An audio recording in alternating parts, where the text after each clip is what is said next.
To answer the question if mobile first design is a sound approach to B2B website design, you've got to look at who's accessing your website, for what reason, and what their behavior is like. So, mobile first design obviously became a very popular buzzword when Google announced that it was changing its index to use mobile sites first and foremost when determining positions. So, of course, mobile is important and we can't ignore it. But you've also got to look more broadly at what your website aims to do, what the objective of your website is, and what buyers will typically do when they're visiting it from desktop or mobile. And the truth is that to go all in on mobile first design, where you design the mobile experience first and before anything else, and you optimize every aspect of it for mobile, is potentially putting too much of your budget in one place when you've got other considerations to take care of. This podcast is brought to you by Blend, the HubSpot website agency. Your website is your most valuable marketing asset, and so it's crucial that you get it right. We're the specialist HubSpot website agency, helping businesses create effective, scalable websites that drive real results. See examples of our work and the impact we've delivered for businesses just like yours at blendb2b.com. So, what are the positives of the mobile first approach? Well, speed, ultimately. And there's no denying that a fast, responsive website that loads quickly is an asset to any business. And taking a mobile first or a mobile compatible approach is one good way to ensure that you're in the right area when it comes to website performance and speed. But the reality is that in the majority of B2B sectors, in the majority of moderately complex B2B sales, the vast majority of purchase decisions and in-depth research processes will take place on a desktop machine or a laptop, more specifically, meaning that the landscape presentation of your information is as important, if not more important, than how it looks on a mobile screen when it comes to generating pipeline and revenue.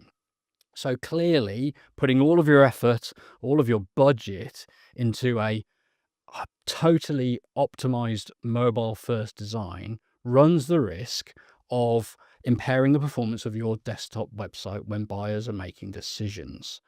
So the best approach is to take a balanced approach ultimately, and that is to consider your mobile website experience at the same time as designing the desktop one. So we would always encourage people to design for desktop first, and understand what information you want to present, what buyers need to know about your product or offering before they make a purchase decision, but also look carefully at how that information gracefully responds to the mobile viewport so that nothing important is hidden.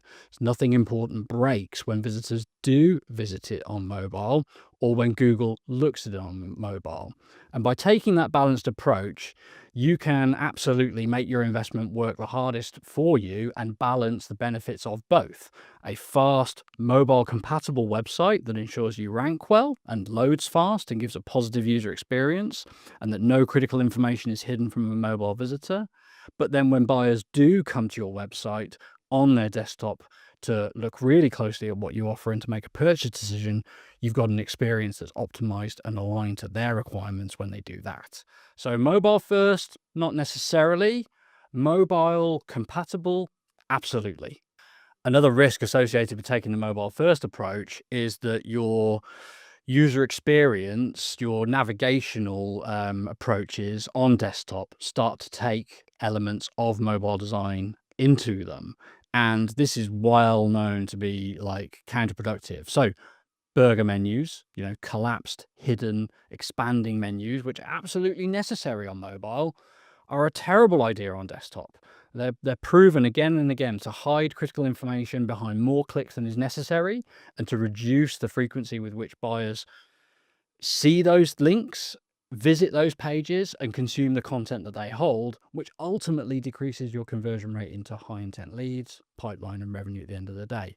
So there's a number of mobile first design practices which, if applied to your desktop, are going to harm rather than improve your performance. Hence, it's really important to consider both desktop and mobile pretty equally in B2B settings.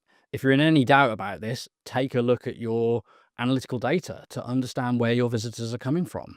No doubt you'll have a high volume of mobile visits to your website. Buyers are clicking links, clicking emails, searching on mobile and visiting sites every day. But in the majority of cases in B2B markets, you will see an equally high number of desktop visitors. And in the majority of cases, it'll be those desktop sessions that produce pipeline and revenue more so than the mobile sessions. So it's really important to look at your own data, understand your visitors, and optimize for what they do on your website, not for a global recommendation to take a mobile first approach. So if you're approached with a request to make your B2B website mobile first, to design a site with a mobile first approach, the response should be that that's a risk that could harm pipeline generation rather than improve it. A responsive approach to design that caters to all screen sizes relatively well, with special care taken to the desktop resolutions and the mobile resolutions, is the best way to balance the benefits of both and make sure that you're optimizing for the buyers that really do become pipeline. Use data to back up and reinforce that recommendation, because you should be able to clearly see that desktop buyers are critical to your pipeline generation and need to be considered carefully alongside those mobile visitors.